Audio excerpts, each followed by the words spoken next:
Walt Disney walked into a bank. It was not the first time. He was tired, his shoulders heavy with the weight of a dream that was cracking under pressure. The bank manager across the desk was tired too. Tired of promises. Tired of reviewing ledgers that bled red ink. Both men knew the unspoken truth hanging in the stale office air. The Walt Disney Studio, a name once synonymous with magic and innovation, had almost no cash left. The dream was on thin ice, and the ice was groaning, ready to give way and plunge everything into the cold, dark water of failure. This was not the Disney of legend, the titan of entertainment. This was a man, a creator, staring into the abyss. The studio was more than a business to him. It was a living, breathing extension of his own imagination. But imagination doesn't pay salaries. It doesn't satisfy creditors. The company had lost millions. It had lost momentum. Worse, it had started to lose its connection with the audience that had once adored it. Every big, brave idea, ambitious films, the first whispers of a theme park felt like a fantasy he could no longer afford to have. The stakes were absolute. The danger was not some distant threat on the horizon. The crisis had deep roots, stretching back to the years of World War II. While the studio had contributed to the war effort by creating training films and propaganda, its commercial filmmaking had been severely disrupted. The lucrative European markets were completely cut off. Films like Snow White and the Seven Dwarfs relied on those markets. The war was over, but the financial damage lingered like a persistent fog.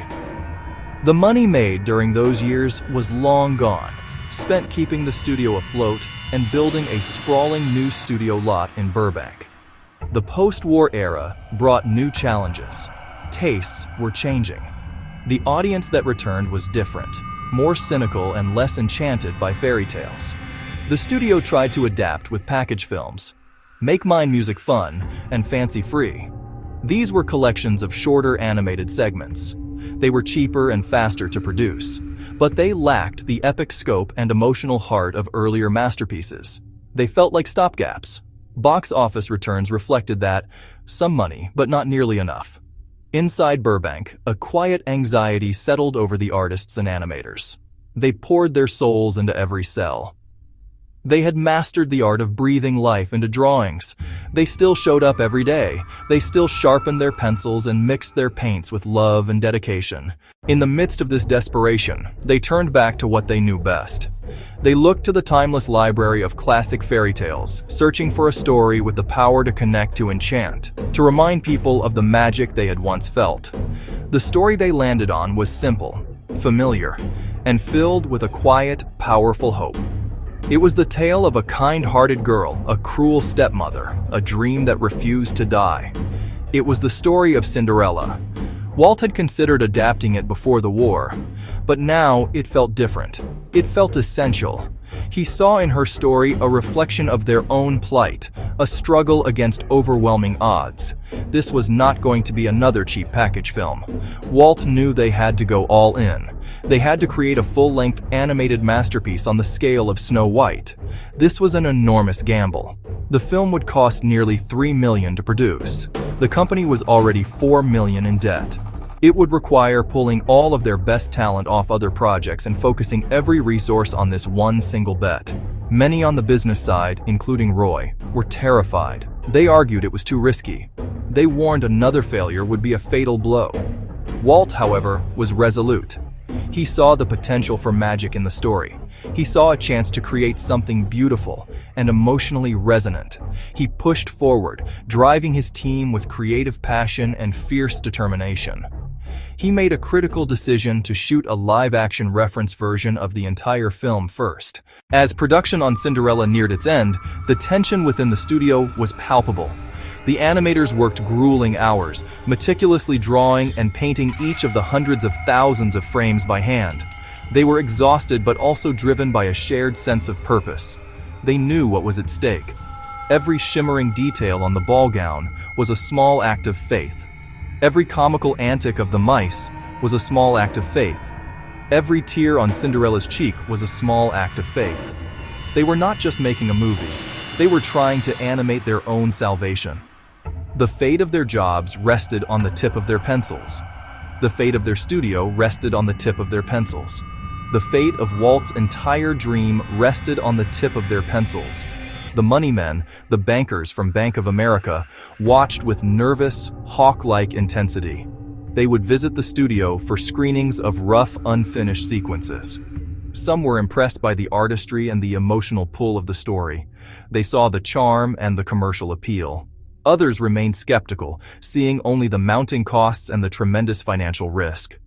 They reminded Roy Disney that if the film failed to earn back its cost quickly, the bank would be forced to call in its loans and take over the studio. Every screening was an audition, not just for the film, but for the company's very existence.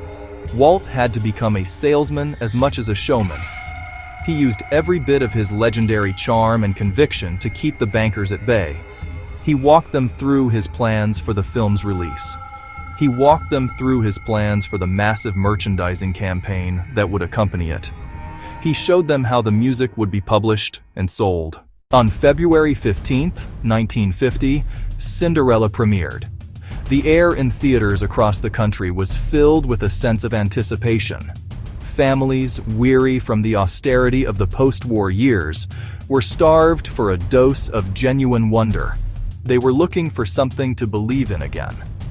As the film began and the iconic storybook opened, a spell was cast. The music swelled, the vibrant colors filled the screen. The story of a gentle soul enduring cruelty before finding her magical moment captivated audiences completely. They laughed with the mice, seethed at the wicked stepmother, felt their spirits lift with the appearance of the fairy godmother.